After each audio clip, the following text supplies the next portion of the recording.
You know, there's a reason that Ned Stark's got his head chopped off in Game of Thrones. Have you noticed that when Game of Thrones first came on, and people weren't necessarily familiar with it, and they were watching Ned Stark's? Ned Stark's was one of my favorite characters in that story. And I have to be honest, and I think most of the public was shocked when he got his head chopped off, because we believed at some point there's going to be some hand of God that stops Ned Stark from getting his head chopped off. But there wasn't. It came across as if it was a mundane affair of power taking power. Part of our problem with that was because we felt that good should follow good. The catch is, good does not always follow good. And just because you have the best intentions, or just because you are fair, earnest, decent, doesn't necessarily mean you will be rewarded for being fair, earnest, and decent. This should be a wake-up call for one Bernie Sanders. Welcome to the Soapbox.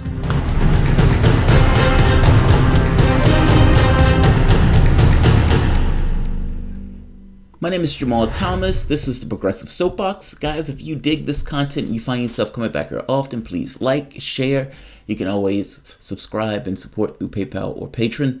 This video is not necessarily going to be long. It's more so, I'm calling it somewhat of a wake-up call for Sanders, and maybe even some of his supporters. I follow the polls, and oftentimes I get the opportunity to see them piecemeal. But I got the opportunity, somebody put up one of the pages on Real Clear Politics in order to see an aggregation of all of the polling in regards to where it looks like. And granted, when I say all, there's certain polls, but fair enough, you get to see all of them. And there's clearly a substantial lead for Biden, and that lead remains. And I think that's something that needs to be acknowledged and honored. And the reason I say it this way is because it needs to be understood why that lead exists. And you have a year to try to dig into and chop into that lead. And I put forward to you that that needs to take place. And that needs to go beyond policy. It needs to go beyond policy. Understand what I mean? An argument is not always sufficient to win an argument, especially in political circles, and especially when the field of debate goes beyond just verbal back and forth. Meaning political discussions go beyond just me saying something and you responding and the audience kind of looking at the better of the two and saying, okay, I like that one. It goes beyond that. Oftentimes that assumes that the audience understands what's being said, that they have a large perspective of it, and that even assumes that they don't have their own political castings that hardwire them to one point of view over the other point of view. Arguments, especially political arguments, are not entirely won based on the argument in and of itself. My point is this: if your campaign is based entirely around a policy discussion, and the audience, the public, who's judging who they're going to choose and elect, is not basing it entirely on who has a better argument or who has the better policy, then you are going to lose out on their vote. Not because your policy wasn't better, not because you wasn't right in your criticisms of the other guy, not because what you would do will be 1,000 times better than what the other person would do. Even if they agree with you, they could be voting on an entirely different metric. And if indeed they are voting on an entirely different metric, then regardless of how good your argument is, regardless of how good your policy is, regardless of how good you present that policy, regardless of how succinctly you can get it across in a debate, you still lose out. That's what the polling is showing. This is an aggregate of the polling. And granted, when I do polling, I try to look at it in a moving way where I can show, I was looking at this poll last month and this poll said this, etc. And there are certain polls. But fair enough, let's look at aggregates. Biden is maintaining somewhat of a clear lead. Double digits, with the exception of one poll, The Economist. And as you can see, you get this weird effect between Biden and Sanders, where it looks like they're mirroring each other in the polling. That's so bizarre. And if I'm not mistaken, this is an aggregate. So it's not like one or two polls. This is an aggregate where they have this weird mirroring effect. It's strange. What you find, though, is that people are breaking on this notion of who can beat Trump. Going beyond just the numbers. Going beyond the double digits. Going beyond that. Their basic question is, who beats Trump?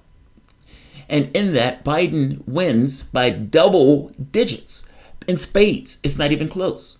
Sanders becomes the next person that they believe can beat Trump. But what the numbers break down in regards to who we're voting for, who we're supporting, is Biden. And the question becomes why, and that becomes we think he can beat Trump. Now, this is the electability argument. This fickle thing of what they believe the outside world is and what they believe the outside world would bite on. Everybody has that version of the outside world. And it's extremely subjective because from person to person to person, it changes. This notion of an outside world is fuzzy at best, making this notion of electability fuzzy at best since it's based on this notion of what the outside world is.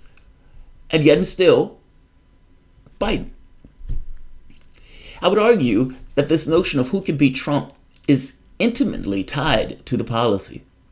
But that doesn't really matter because, again, they're voting on this notion of electability.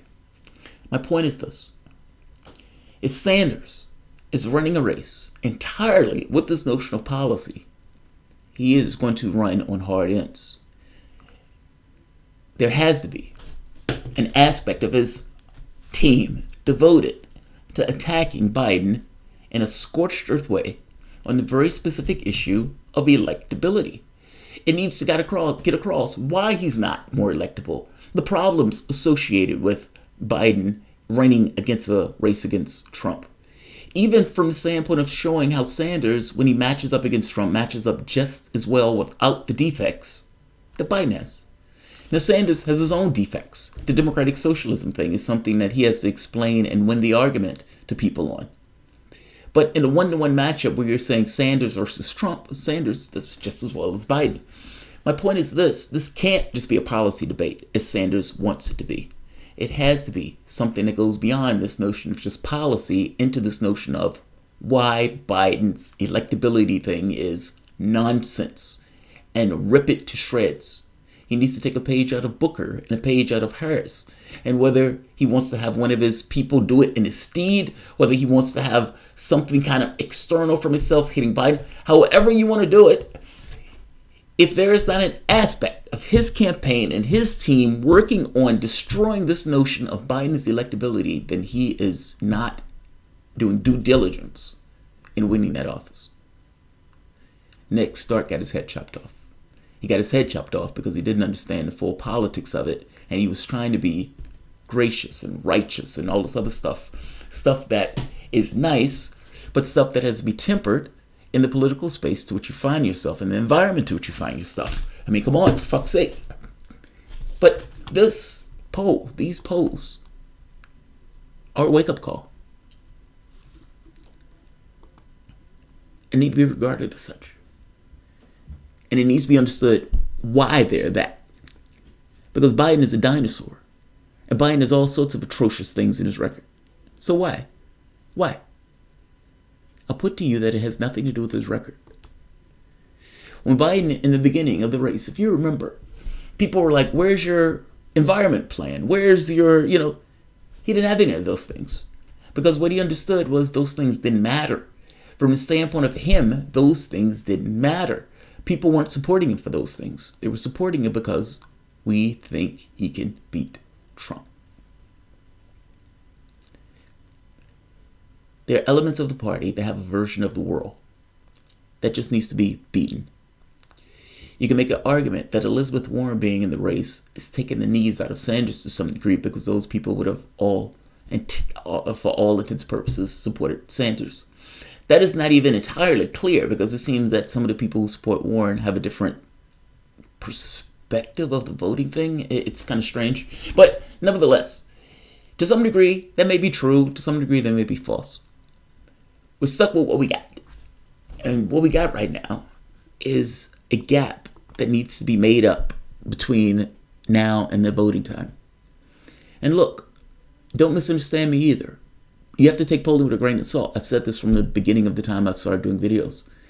Because it's unclear on how the weighting of these polling is going to take into account some of the people that are going to be brought to the electorate that may not necessarily be taken into account in these polls, meaning whether the models that these guys have are going to hold up under the scrutiny of the elections itself. We will find out, however, when those first votes are placed, whether or not they line up with the polling. But this is all we have right now. That's kind of a tally of what the public is. I would say thus, it does show Biden with a consistent lead all the way through. And so I don't doubt that. And I also don't doubt their reasoning. We think he could beat Trump. Trump is such a boogeyman that they're so terrified that the only thing that they're willing to do is just support what they know in the past. It's like their old religion. Oh, I have cancer. What did we used to do? Oh, right, Jesus. Gotta pray to Jesus for this cancer.